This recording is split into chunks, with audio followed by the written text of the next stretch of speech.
Shalom adik-adik, apa kabar semuanya? Sehat ya? Puji Tuhan. Kembali kita bertemu di ibadah online sekolah minggu. Tetap semangat ya.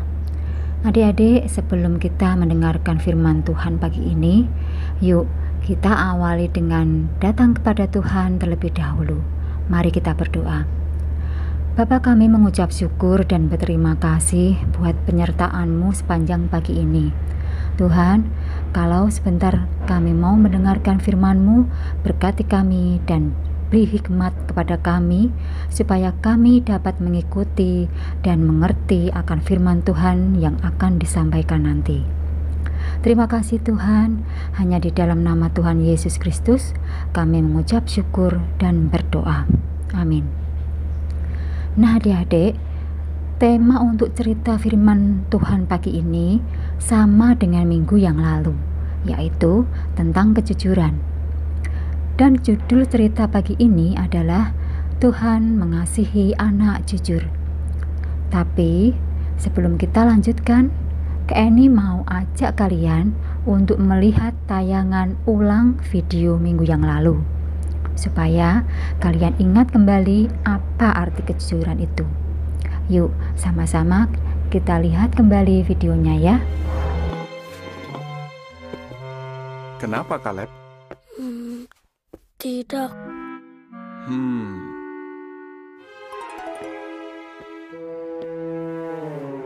Kaleb, kamu tahu kenapa Yehua mau kita jujur? Kalau kita jujur, kita seperti buat jembatan ke teman kita. Kalau kamu bohong, temanmu tidak percaya kamu lagi. Dan mungkin tidak mau berteman denganmu. Tapi Pak, kalau cuma bohong sedikit? Sedikit atau banyak, itu tetap saja bohong. Sekali kamu bohong, kamu akan bohong lagi. Dan itu tidak baik. Kamu ingat siapa yang pertama kali berbohong? Setan? Benar. Tapi kalau Yesus, pernah tidak dia bohong? Kamu mau jadi seperti siapa? Aku mau seperti Yesus. Bagus, Kaleb. Jadi, tadi kenapa? Vasnya pecah. Aku tidak sengaja. Saat ku tabrak vasnya. Makasih kamu sudah jujur. Kalau ada yang seperti ini lagi, kamu akan bagaimana? Aku akan jujur. Aku mau minta maaf sama Mama juga. Bagus, Kaleb. Ayo kita cari Mama. Lalu kita bersihkan ini sama-sama. Nah adik-adik, pernah melakukan seperti yang dilakukan Kaleb? Ya, awalnya Kaleb tidak mau jujur pada ayahnya kalau dia yang sudah mecahin vas bunganya. Tapi akhirnya Kaleb mau mengakui dan berkata jujur pada ayahnya karena dia mau seperti Yesus, yaitu jujur. Sekarang kita buka Alkitab kita ya. Ya, kita buka dari Amsal 16 ayat yang ke-13. Kak ini bacain ya. Amsal 16 ayat ke-13, demikian firman Tuhan.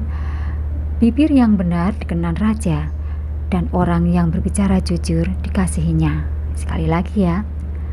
Amsal 16 ayat yang ke-13. Bibir yang benar dikenan raja, dan orang yang berbicara jujur dikasihinya. Menurut kalian, apa sih jujur itu? Ya, kata jujur berarti tidak melakukan kebohongan atau tidak berkata bohong. Bisa juga berarti berkata apa adanya atau berterus terang. Contoh orang jujur dalam tokoh Alkitab misalnya, Yusuf anak Bapak Yakub. Yusuf seorang yang penurut dan jujur pada ayahnya. Maka dari itu dia dikasihi dan disayang oleh ayahnya. Juga dalam pekerjaannya, Yusuf dikasihi dan dipercaya oleh Bapak Potifar majikannya karena kejujurannya itu. Cerita tersebut dapat kalian baca di kitab Kejadian ya. Contoh lain misalnya, yaitu Yosua dan Kaleb. Sebagai pengintai, mereka berkata jujur, apa adanya, berterus terang tentang negeri yang mereka intai. Kalau ini bisa kalian baca di Bilangan 14 ayat yang ke-6 sampai 8. Kalian bisa minta tolong orang tua kalian ya. Adik-adik, kita bisa belajar dari teladan Tuhan Yesus, dari Yusuf, Yosua, dan Kaleb dan juga tokoh-tokoh Alkitab yang lain tentang kejujuran. Karena kita anak-anak Allah, berarti kita mewarisi kebaikan dan kebenarannya. Jika kita jujur, baik teman, orang tua, atau orang-orang sekitar kita akan percaya dan sayang pada kita. Terlebih lagi, Tuhan kita akan sangat sayang dan mengasihi kita. Mau disayang Tuhan kan? Yuk, sama-sama kita belajar. Apa adik-adik? Ya, kita belajar jujur. Tuhan sangat sayang dan mengasihi anak yang sangat jujur. Amin. Nah adik-adik, sebelum kita sudahi ibadah pagi ini, mari sama-sama kita berdoa. Terima kasih Tuhan Yesus buat firman yang telah tersampaikan pagi ini. Kiranya Tuhan memberkati kami dan bersyukur pagi ini kami telah mendapat teladan dari Yesus, dari Yusuf, Yosua, dan Kaleb tentang kejujuran. Ajar kami untuk selalu jujur dan hidup dalam kebenaran-Mu. Berkati orang tua kami dan keluarga kami, kiranya kami selalu mendapat perlindungan dan kasih-Mu. Terima kasih Tuhan Yesus, sebentar kami mau sudahi pertemuan pagi ini. Kiranya kasih karunia, berkat dan anugerah Tuhan limpah atas kami semua.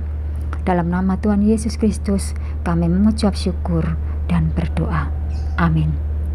Nah adik-adik, selamat hari Minggu, selamat beraktivitas kembali, dan Tuhan memberkati. Shalom.